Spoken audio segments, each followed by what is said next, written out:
What were some of the challenges that you have faced though overall as you evolved from adding this part of, the influencer marketing into your business? What are some of the challenges that you do face? Whether you are, that could also be just managing time between the two, jobs that you do. Yeah.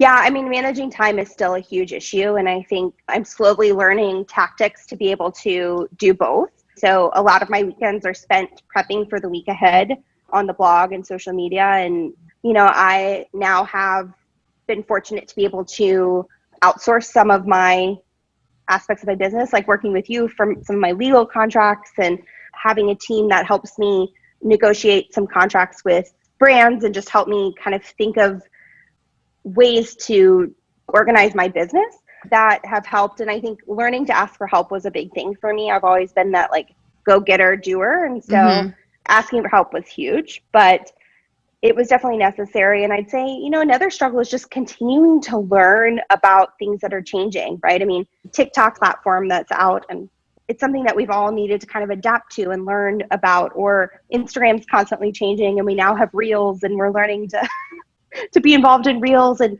yeah, so I think sometimes I feel the need to be all things everywhere.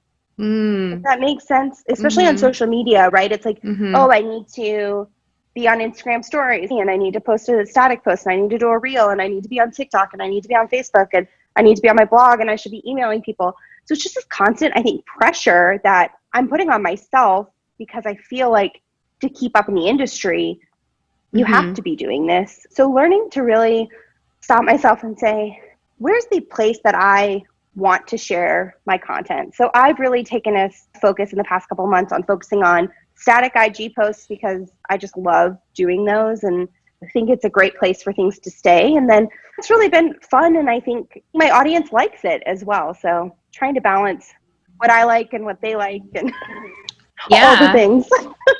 Yeah. And I think it's so important because I feel like initially when Instagram and all started, it was all about the pretty. It was all about what it appears to be rather than what the reality is.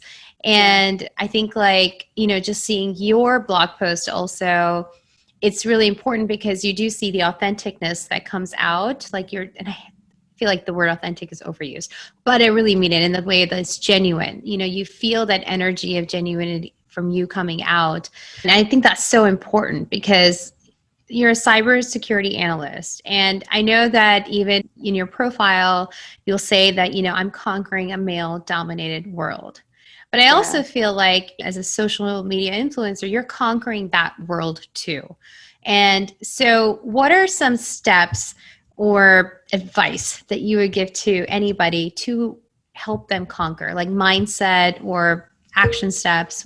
What would be some of the advice or takeaways?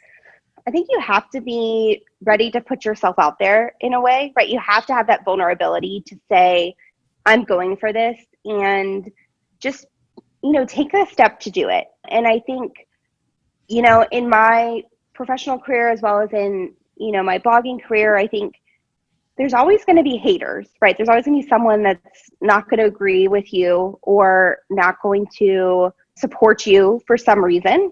And I think I've had to learn that it's okay. And I think that's the biggest advice I give is you can't please everyone. And so, please yourself and make yourself happy by going after what you're trying to do, whether that's, in work or social media. And then I'd also say support yourself with a group of people that want you to succeed or want to help you succeed and are your cheerleaders or your mentors and can help you navigate that situation. So I can say both in my professional career as well as in my blog career that I have those tribes that are really supportive of me and help kind of propel me and push me forward to build my confidence to do whatever the next task may be. Right. That's really neat. And then where are some places that you have gone to find that mentorship or that circle of friends?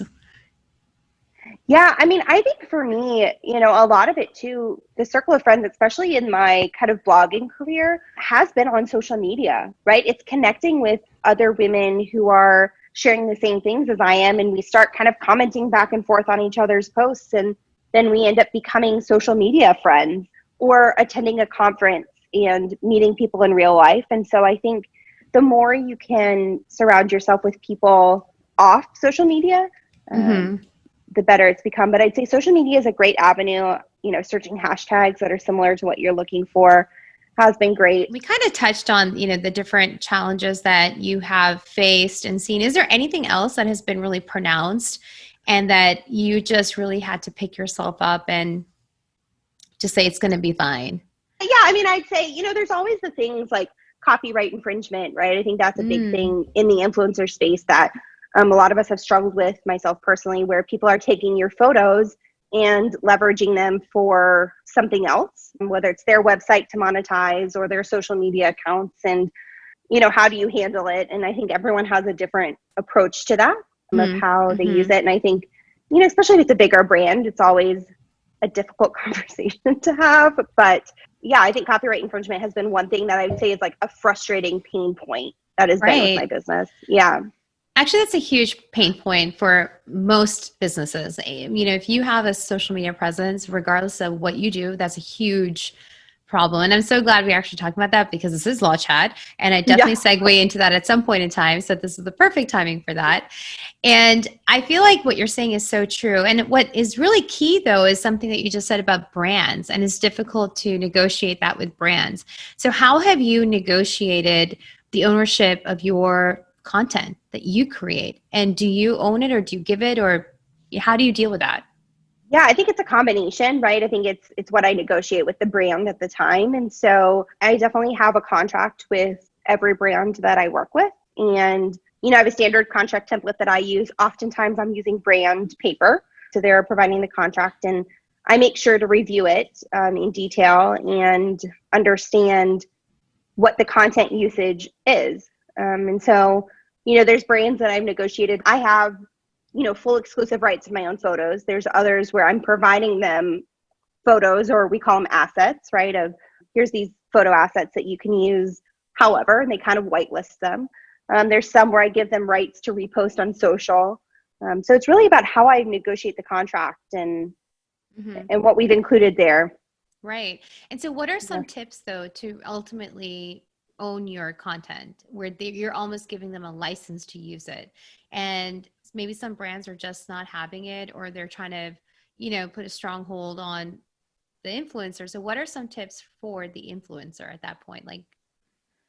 Yeah, I think for me, I've definitely started sending emails and then, engaging in potentially cease and desist orders for using my photos if necessary. But I would say, I think with most things in life, but especially in the influencer world, creating those relationships with the brands that you work with is so critical. And so being able to have open, honest conversations with my points of contact at brands has also been huge, because I can just be like, hey, like this, this isn't something we agreed to. How can we, make it work for both of us? And that's been my experience of it. I should be more concerned about my copyright. I really should, but I think I'm less concerned about it just because, to be honest, I don't have the time to worry about it as much. If it is on, Instagram or social media, you can dispute it with Instagram or with Facebook or Pinterest. Say this is my content if it's pointing to another blogger's website or something like that. I've also sent cease and desist letters to web providers who are hosting websites that have my photo on them. So yeah, I think it's all about how you handle it. I think with brands that I work with on a consistent basis, I'm able to have those conversations. So communication is key with them, and then having that open dialogue and letting them know your stance on it also. Yeah, absolutely. So now we're just going to kind of go into some fun facts. So what is your favorite book? It could be fun, fiction, non-fiction, business book. So the one I just read and was absolutely in love with it, and this is really funny that you asked this because it's very much about representation, is The One to Watch. And it is about a plus size blogger that kind of slams the version of The Bachelorette. And she ends up becoming the Bachelorette, and she's like the first plus size Bachelorette. Oh, wow. And so it's her journey on that show. And so I think for me, it was very relatable and it was a great read. So that has been my most recent favorite book. I love that. And then what is a blog outside of yours that you love and that you like to follow? Ooh, there's so many. I could like spend an hour talking about them because it's still one know. of my favorite hobbies to do. But I would say a few of my favorites are Kelly in the City. She's a Chicago preppy blogger. Oh, She has two nice. little daughters, and they're the cutest thing. I would say Krista Robertson from Covering the Bases. She's a preppy New York blogger, and so it's always fun to follow her stuff. Yeah, I'll stick with those two for now. Yeah, Yeah. that's nice. And some biz tools or apps that are just your absolute necessary and faves. Yeah. So Pinterest, I definitely use Tailwind all Ah, the okay. time. And so Tailwind has been so amazing for me to grow my Pinterest account and to grow my monthly views and get my content out there as well as others. I would say Google collaboration tools have been essential for me too. Google Sheets, I plan all my content on Google Sheets. Lightroom has been good for photo editing and kind of organization. Hmm. So those have been my main ones. Yeah. Nice. I don't use any of them, and now I'm going to look into them. So, Love it. how can we follow you? Where can we connect with you? Where can we say hi to you? Yeah, absolutely. For most platforms, I am Emily SGSB. I'm on Instagram, Pinterest, Hmm. TikTok, and over at my blog at somethinggold.somethingblue.com. Nice. And I'm going to have everything in the links below so that way everyone can find you and just follow your amazing fashion sense Oh, also. thank you. I love Thank what you. I love what you wear. I think it's so darn cute. So Thank you. thank you I, so much for being on the show with me. And it was such a pleasure talking to you. oh my It, gosh. Thank you for it's having so me. This was so nice. fun.